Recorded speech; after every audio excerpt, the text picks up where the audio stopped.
The type of work that I do is not just the final result, but it's also the process and the education around that process. I need to be able to give the knowledge that I have back. My name is Louise Newsome, entrepreneur and host of The Makers, where we tell the stories of how everyday creatives turned their passion into a sustainable business. On this episode, you'll meet Mia Wright-Ross. I was immediately drawn to her amazing product line, an intrinsic collection of handcrafted leather lifestyle accessories. It was clear to me that this lady was going places, and my feelings were confirmed when I heard she had won a fellowship from the Museum of Arts and Design in New York City, which now houses her studio.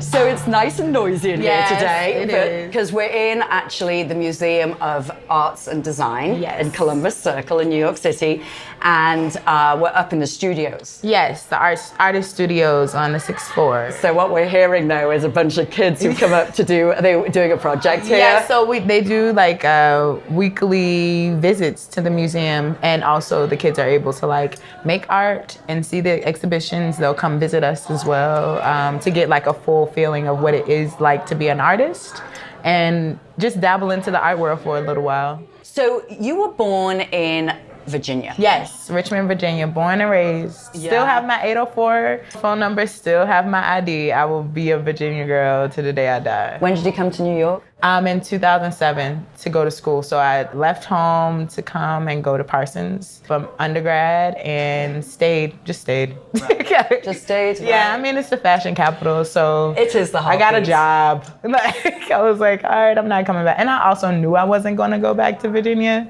When I graduated, my dad was like, so you're ready to come back? I was like, no, guy. Well, your roots will always stay with you. You know, I've been in this country almost 30 years, and I always have to say this expression is that you can take the girl out of Liverpool, but you can't get the Liverpool out of the girl. Yeah, but that's what I love. Like, even like my accent, everything, people still recognize it. And I'm like, that's because I'm not from New York. Like, I may look like I'm born and raised in New York. Even a lot of my friends who are born and raised here, they think like I'm from here. And I'm like, no, I'm a little country church Virginia girl.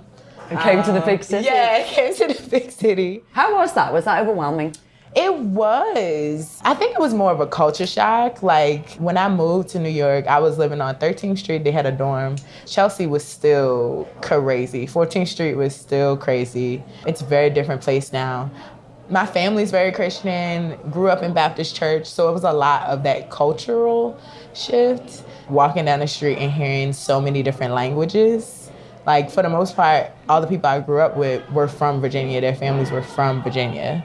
And just the extreme poverty versus like the extreme wealth in New York, for the most part, that was most shocking. Like going to a private art institution and seeing like me struggling to go sell like books at Strand to make sure I had a Metro card, and then friends who were buying Birkin bags left and right was like... Well, now you're making those bags. Yeah, exactly.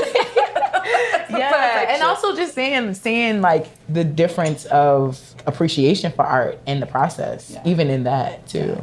So what do you think it was about your upbringing that gave you the confidence to kind of move away from a small town and comfortable with your community all around you to this city that's metropolis? I mean, I've always been a weirdo. So if my family will tell you, I've always moved to my own beats. As young as like 6 or 7, I had a cousin named Jeff, and he passed away when I was 7, going on 8. But he's the person that taught me how to draw and sketch and really gave me the foundation of my love of art. My mom would put me in all these different things. Like, she tried to get me to play the piano. She tried to get me to play like the flute. I was like, my lips are too big for that. But they're not. I just didn't want to do it. My family, all of us sing in church choir. So the creativity has always been around us. They were hobbies. They weren't necessarily careers. Were they concerned for you when you said you wanted to go and make a career? My grandma, because I applied to go to Parsons, but I was afraid to apply to FIT because you needed to know how to sew to apply. And I had just taught myself how to sew like junior year of high school. I also got like a really great scholarship to SCAD in Atlanta. My grandma, she was like, New York is unsafe. Like, I don't know what she's gonna do. But my mom was like, either you can go to SCAD or you can go to New York and go to Parsons and be in like the top school in this field. She's like, because eventually, even if you go to SCAD, you're gonna have to go to New York. She's like, so don't be afraid of it. You just gotta make a decision and I can't make it for you. Later on, she told me she was terrified. But I'm glad she like gave me that guidance to be like, all right, well, we gotta make a decision now. Did I wanna make a decision that eventually I would have to make that move anyway? Or make it now and just jump full force? And that was the first time I jumped.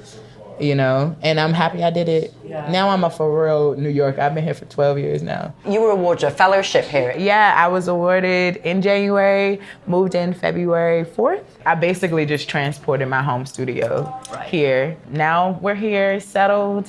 How and why did you receive it? I transitioned out of fashion industry proper last year. So I was the senior footwear designer at Tibby at the top of last year. I had been there for 4 years. From all the things that I noticed were happening in the marketplace in fashion, I was like, I gotta make a move so that my career could be more sustainable in a way that I want it to be for like my spirit, the energy that I want to contribute to the type of work that I'm doing. And the one thing about the fashion industry is that it has its own schedule and it is speedy.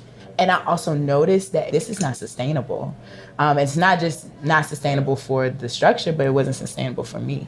So I decided to leave and started doing some freelance work. And I had already started doing like some of this sculptural, abstract work associated with the bags that I was making. So I was trying to find ways in which I could support this work without having to make sure every month I was selling a bag, because I didn't want the same schedule and urgency that I saw in the fashion industry to start impacting my MWR and like my private work, because I saw how it impacted me as a designer and also the work that I was executing. So I started doing some research, talking to a bunch of friends that already are in the art space or that are dabbling in the art space in different ways. And they were like, yeah, girl, you need to start looking at some residencies. And I was like, first of all, what is that? Half of last year, I was just doing research on different grants. And I had started making like a schedule of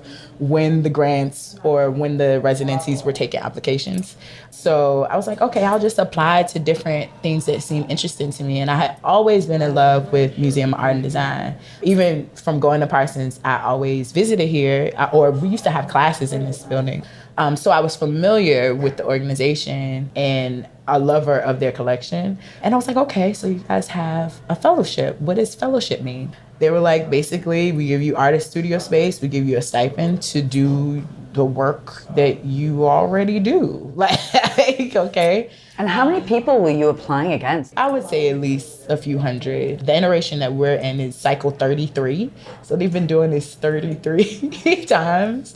And the caliber of artists that have come out of this place are like phenomenal. Like Damian Davis is a phenomenal Black artist that I didn't realize also held the fellowship. Anthony Akinola, he is another amazing artist that comes out of this space. It's an honor to also be associated with those people. Coming into it, it kind of was just me being inquisitive and trying to make what I already knew was true about the collection that I had survive. Because I wanted to make sure it was going to be able to survive beyond the capitalism that is the fashion industry, right? And that urgency of like buy, sell, you know? So how long was the process? I think I applied back in like October, November. We were able to ask questions and talk to the artists and meet like the manager, Marissa, she's amazing. Then we came in for an interview and I had to bring like all past work, not everything, but a good assortment of past work and work that I'm working on right now. I bought tools, I bought everything. Like I bought thread, I bought my hammers, my mallets, my scissors, everything, because the type of work that I do is not just the final result, but it's also the process and the education around that process. And they were like, oh, you changed the room. And I was like, well, you asked me to bring me, and I'm bringing me. The Makers is brought to you by Trade and Prosper. Here we share the stories of individuals and businesses that make our communities. We believe in those who are committed to doing well by doing good, using their hands, minds, and hearts to create a better place for us all, and believe that a little sweat and a lot of sharing turns a community into a populace of prosperity. Trade and Prosper is a forum where those like-minded individuals meet to trade ideas, information, goods and services, as well as build long-lasting relationships that enable them to expand their reach locally and also globally. For more information on our organization and for more podcast episodes, head over to tradeandprosper.com. Follow us on social media and join our Facebook group to connect with our growing community of creative entrepreneurs.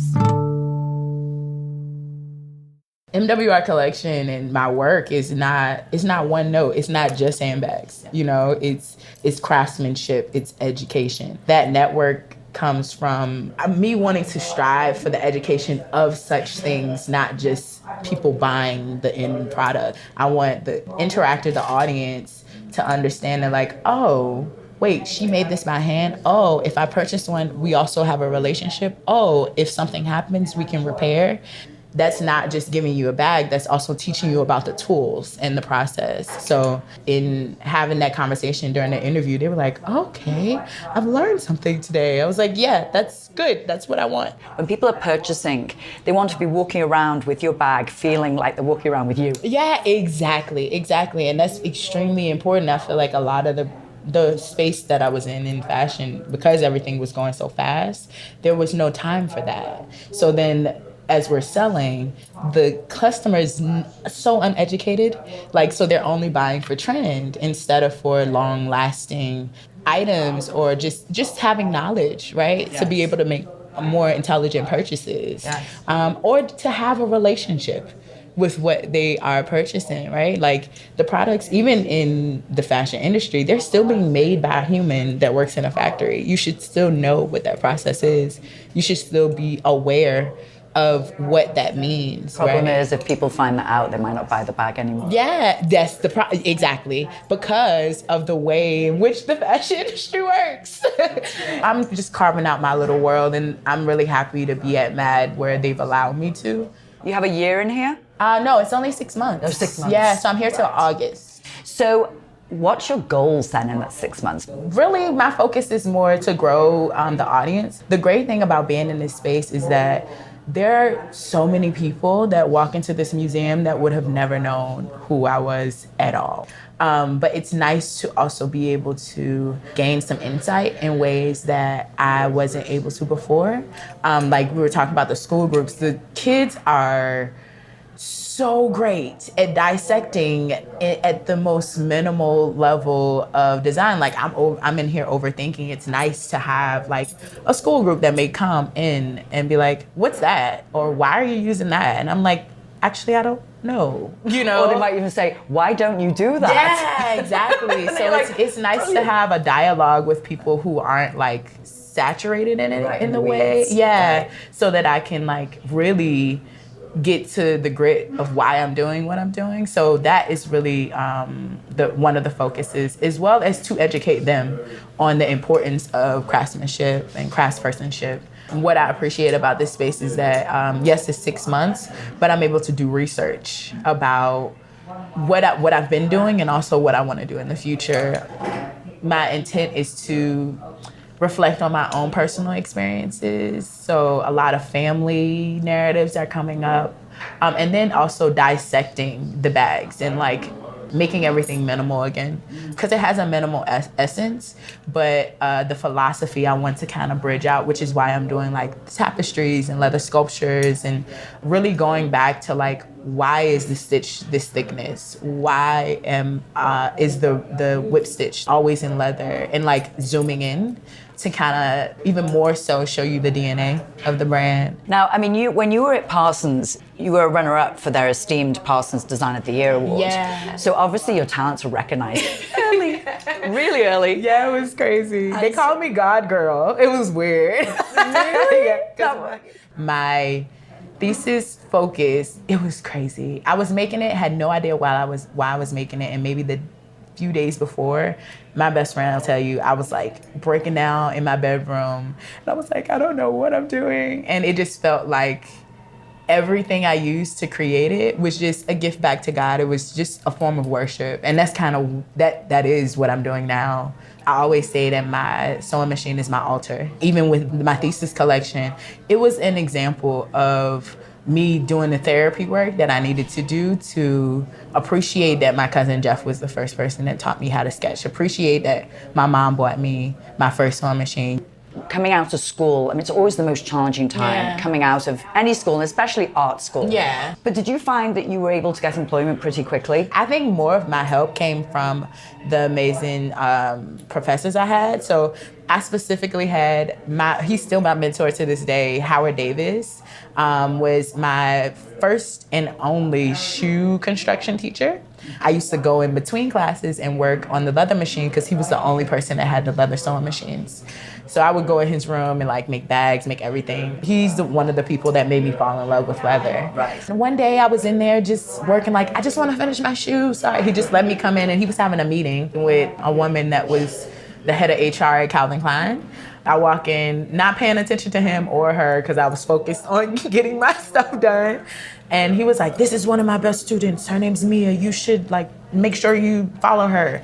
And I was like, okay, yeah, whatever. Because I thought he was crazy, didn't know the lady.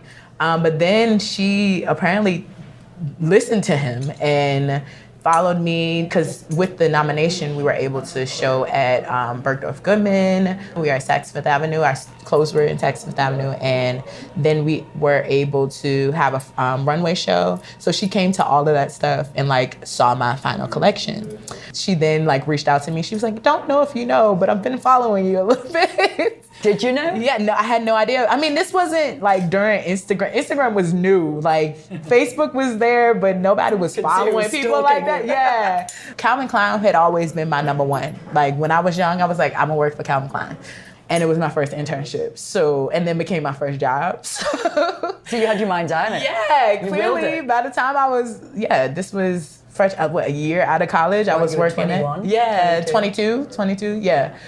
So everything was, just because Howard Davis took me under his wing and still takes me under his wing, we still work together. Having mentors in your life, people you can go to who have more experience, it's so valuable. Yeah, especially like I think at Parsons, I was so lucky. Like between Howard Davis and Bill Gaskins, those two, they have helped guide me and make me very thoughtful about my design process. Not just trying to be out here just to be another brand, but to build a philosophy around myself as an artist. How are you funding yourself? Yeah, so it's literally been a labor of love. That's why I worked in the fashion industry for so long. So a lot of it was freelance work, working full-time for brands, and then having like MWR at home when I got home. So this is probably the first time that when I go home, I don't have work to do. Yeah, like when I was working at different brands, I would go work for them until whatever time, and sometimes 10 at night. I was gonna say, that's not a 9 to 5 job. 10 at night, yeah, and then, or 2 o'clock in the morning, depending on what week it was. And then would come home and eat dinner, maybe watch, like literally relax for maybe 2 or 3 hours. And then at 12 o'clock at night, I'm sewing a bag. Until 3 or 4. It allowed me to be able to purchase leathers, and also the connections I was making at those companies also afforded me to build relationships with tanneries where they would give me wholesale pricing even though I wasn't purchasing wholesale orders. It's been a struggle, but I mean, I'll buy food and then go to a tannery or go to a supplier in the city and buy $200, $300 to $1,000 worth of leather. But that's also why the colors are minimized, because I try to make sure that I'm not buying an abundance of different type of skins. And then I'm also able to work with my suppliers to, if I do have a specialty color, I'm only choosing from dead stock. So that would mean any skins that they may have made that somebody else didn't want, I'll take it on. And that'll be my color for the collections. Because I'm taking material and stock offhand for them, they usually give me a lower price. Nice. But that's all from learning that type of work or that type of negotiation in the industry. So I try to use those same amazing information and problem solving, that I got. That's why I wanted to work in the industry for so long, because I knew I had to learn under somebody else and not only like travel under them, but also see the problems that we were having. Like, people always talk about copywriting and all that stuff. The only thing that you can sue somebody for is a patent, right? Was it like 5% change? Yeah, exactly. And that's they can literally change, and they can change a buckle color. Yes. And it can be theirs. I tried to replicate these bags in Italy. Went to factories, they were like, so wait, what's this whip stitch? And I was like, oh, it's all hand done. And they're like, wait, it's in leather? I was like, yeah. They were like, well, how are you doing this? I was like, by hand. They were like, we're not doing that. Girl, this is a lot of work. How are you doing this? I'm like, well, it has to be possible. Thinking about your business model and thinking about scaling up. Yeah. Do you have vision for that, or are you keeping it customized? I don't want to. People ask me all the time, well, RIP Barney's. But people used to ask me, like, what happens if Barney's will call you and just say, oh, we need 500 bags? And I'm going to tell Barney's, no, you can have 50 in this amount of time. Because, I mean, I know what it's like. Not only was I making shoes for Calvin Klein, I was also making shoes for Payless and Walmart, because we held the licenses. So I know the gamut of where this can go. And I don't think in order to have the impact that I want to have, I need to make more.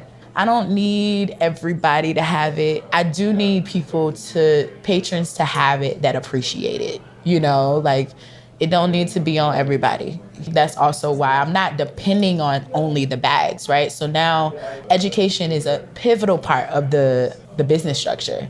The way that I see it is MWR is the line. It's like the merchandise you can purchase, but you can also come and take classes. So you can not only just buy the thing, but you can understand the philosophy. And then also the artwork as well, like working on collaborations, installations, and pop-ups where we're building the whole space from scratch. Like, that's also why I do the upholstery and the chairs and the stools, because to me it grows that way into a lifestyle instead of it being like, okay, now you have a little bag, you have a big bag, and then you have a wallet, and buy this in this color and buy this in, like, okay, cool. What if I don't want a bag? Maybe I just want to take a class or have an experience, So that's how I'm growing it. You're teaching at the Brooklyn Shoe Space, and also you've just been taken on as faculty at Parsons. Yeah. Congratulations for that. Yeah, that's where all that came from. Teaching is beautiful. And I think that's also where, like, when I removed myself from the fashion industry proper, I couldn't find an assistant. And a lot of the people I was working with, they didn't have the knowledge that I had. I need to be able to give what I had, with the knowledge that I have back, right? And not just to another piece of product, right? Like, at the time, it was making shoes, making bags, somebody buys it, they love it, okay, you don't see them again. The partnership that happens in education to me, is the same type of relationship I'm building when someone comes to purchase a bag or a work of art. It's the last thread that I needed to make everything connect. Thank you for joining me this week on The Makers, brought to you by Trade and Prosper. If you enjoy our show, please follow us and leave a review on iTunes. To be part of our growing community of creative entrepreneurs, join the Trade and Prosper group on Facebook. Tune in next week for a conversation with Phil O'Brien, creator of West 42nd Street, a print magazine made with quality, authenticity, and community in mind.